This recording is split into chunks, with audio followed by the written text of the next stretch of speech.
Voltei, meus amigos, minhas amigas, voltei agora para nós falarmos do aforismo 2 do prólogo de Humano Demasiado Humano, ok?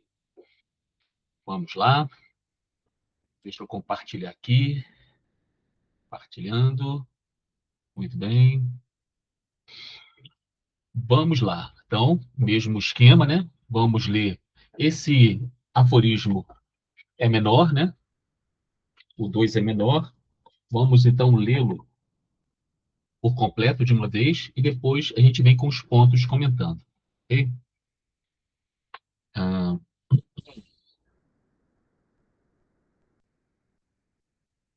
aqui. Então, aqui, ó, Humano Demasiado Humano, Nietzsche, prólogo, aforismo 2. Aforismo 2. Do que se trata esse aforismo? Vamos lá. Ó, foi assim que, há tempos, quando necessitei, inventei. Isso aqui é muito interessante, que tem a ver com o primeiro aforismo, né? Ó, inventei para mim os espíritos livres. Lembra que a gente estava conversando sobre ele inventar ilusões, né? Inventar ilusões para ele se recuperar de si mesmo, dessa lucidez absoluta, desse, é, desse mergulho profundo na realidade, né? Então ele inventa, ele diz que necessitou, quando necessitei, inventei para mim os espíritos livres, aos quais é dedicado este livro, melancólico, brioso, que tem o título de Humano Demasiado Humano. Então você vê que ele dedica esse livro aos espíritos livres, os que passaram pela metamorfose, que estão agora sob nova perspectiva mais ampla, mais aberta, né?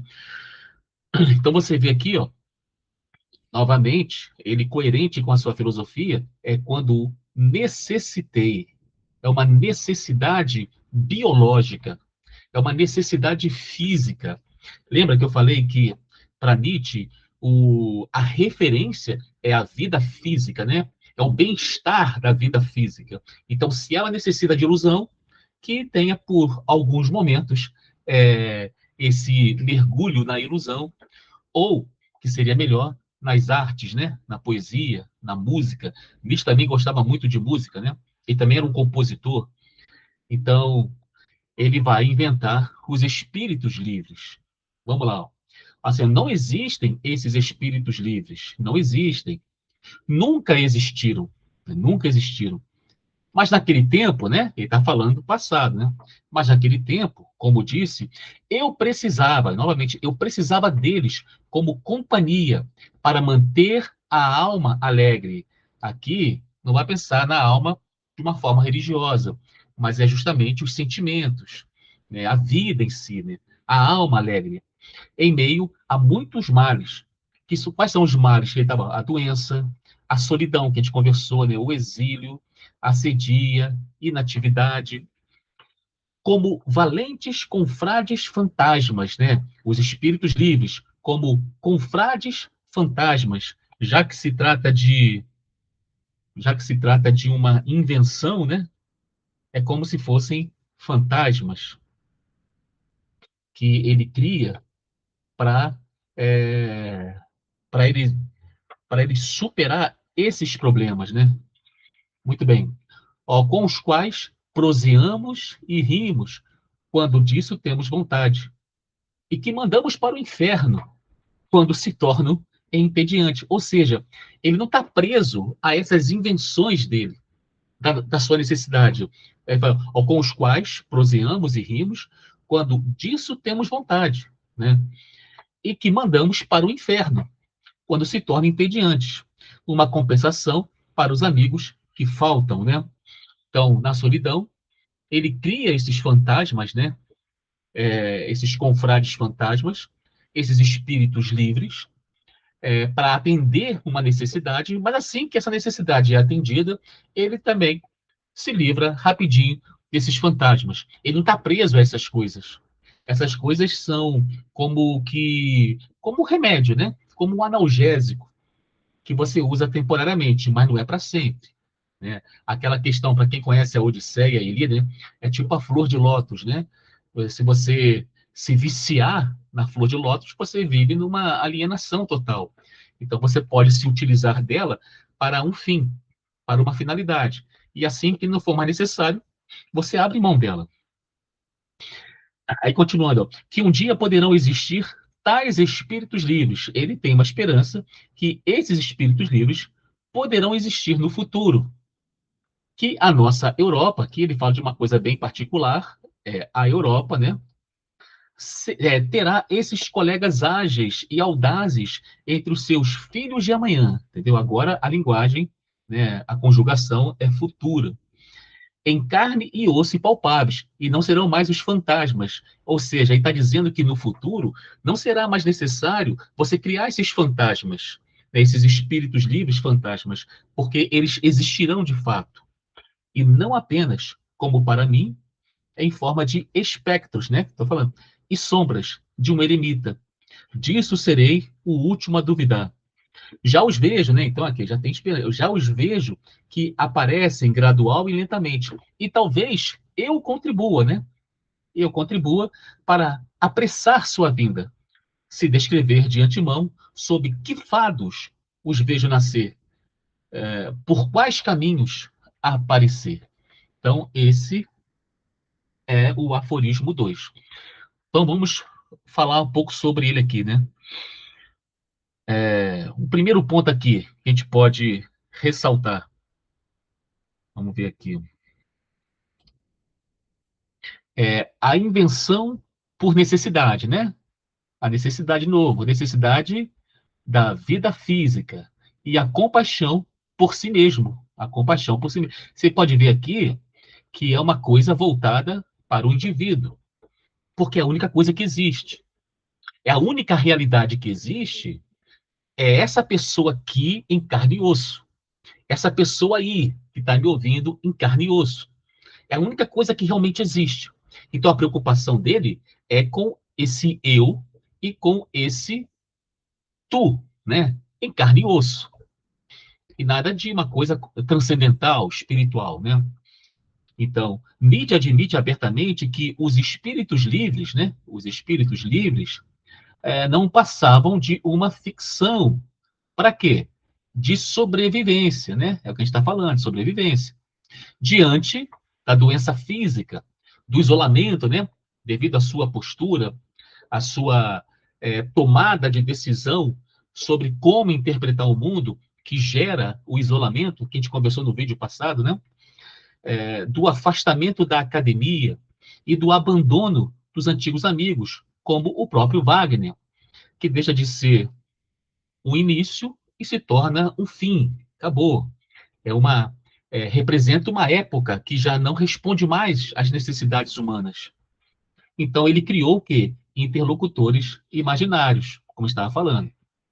Então esses confrades fantasmas, como ele diz, serviam como um antídoto psicológico contra a assedia, que é o torpor da alma, esse mal-estar e a inatividade forçada. É a filosofia nascendo. Olha que interessante. Não da especulação abstrata, mas da estrita necessidade biológica e existencial, como eu falei, de manter a mente viva e alegre no abismo da dor. Então, Nietzsche reconhece toda essa dor, todas as mazelas. É como se você retirasse, né, a usar uma linguagem bíblica, né, retirasse as escamas de seus olhos e você contemplasse a vida como ela é. Só que a vida como ela não é como você pensava que seria antes de retirar as escamas. Então isso provoca um abalo, né? Um mal-estar, como a gente conversou. É tipo aquela alegoria da caverna de Platão, né? Que o sujeito que está na caverna, ele vive a partir de alguns valores, certo? E esses valores não representam a realidade. Eles só representam uma aparência da realidade, como sombras.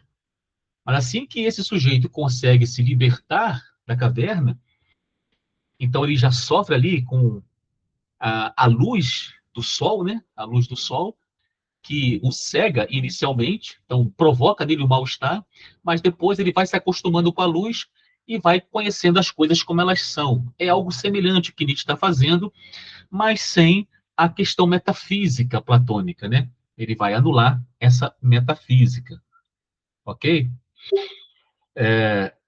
Isso aqui sempre acontece. Então, seguindo aqui para mais um ponto.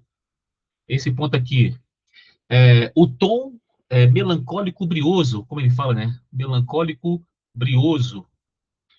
A autoavaliação, a autoavaliação da obra como melancólica, briosa, é perfeita. Por quê? Por que ela é melancólica? Porque nasce da perda. Há uma perda, né? Há uma perda quando você coloca sob suspeita os seus valores. Há uma perda. Uma ruptura, claro, há uma ruptura, e aí a consequência é a profunda solidão. É o sujeito se vendo sozinho no mundo. Imagina isso.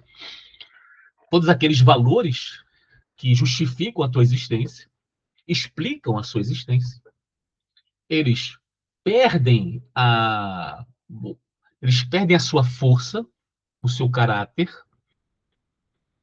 em consequência, te coloca numa profunda solidão, você tendo que se refazer a partir desse mal-estar.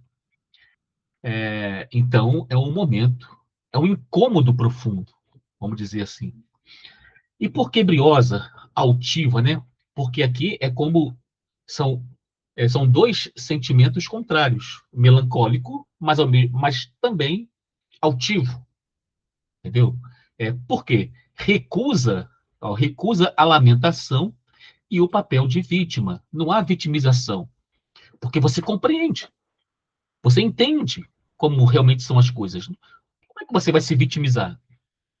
Com quem? Só existe você e os outros. Não existe um Deus vingador, um Deus justo, bondoso, entendeu? Não existe nada além do físico. Então não tem como se vitimizar, a não ser aceitar a condição existencial, real. Então, transformando o sofrimento em criação poética e vigor intelectual. Então, esse é o objetivo. A partir desse sofrimento, da compreensão do que é a existência, você agora, é, como já sabe que não existe nada além de você mesmo, do mundo físico, das pessoas que estão à sua volta, da realidade física, você precisa é, ser a sua própria autoridade. Você ser o responsável pelas suas decisões e não mais uma entidade metafísica. Não existe Deus, deuses, santos, anjos, orixás, o que seja, né, do reino espiritual. Não existe nada disso que você possa se apoiar. Só existe você, a sua inteligência, a sua força física. Então, você tem que tomar as rédeas, né, da sua própria existência. Então, por isso que esse sofrimento inicial, ele também tem que ser criador. Você vai ter que agora ser responsável por toda a criação existencial. Você que vai criar, a, você que vai decidir o seu destino, você que vai decidir o que pensar, no que acreditar. Você vai ter que refazer seus valores, verificar os antigos, verificar aqueles que eram julgados vícios e não virtudes, entendeu? Olha que trabalhão que você vai ter. Ou seja, é uma emancipação profunda. Ou você vai se sujeitar aos valores dominantes de sempre, né? Aí também você que terá que decidir. Mas a decisão será sua, não tem jeito. Então, seguindo aqui, ó, terceiro ponto. Um terceiro ponto, nós temos o que aqui, ó? A profecia e o voto de esperança, né? A esperança em Nietzsche. Não há, ele já superou Schopenhauer. Ele não é pessimista como Schopenhauer. A mensagem de Nietzsche é otimista. Então, mesmo sabendo que aqueles espíritos eram apenas espectros, né, e sombras do seu próprio retiro, Nietzsche, projeta essa criação para o futuro. Então, a filosofia de Nietzsche é uma filosofia para o futuro, para hoje, os nossos dias. Olha lá, ele recusa o pessimismo definitivo, né, do Schopenhauer, o que começou como um fantasma pessoal de um solitário, pode e vai se tornar a realidade histórica dos filhos de amanhã. Então você vê aqui ainda particular na Europa, mas que é geral. Então você vê que a filosofia de Nietzsche tem uma projeção para o futuro. Ele sabe que não é para os dias dele. Não é. Porque os homens contemporâneos a Nietzsche não estavam preparados para essa visão. Não estavam.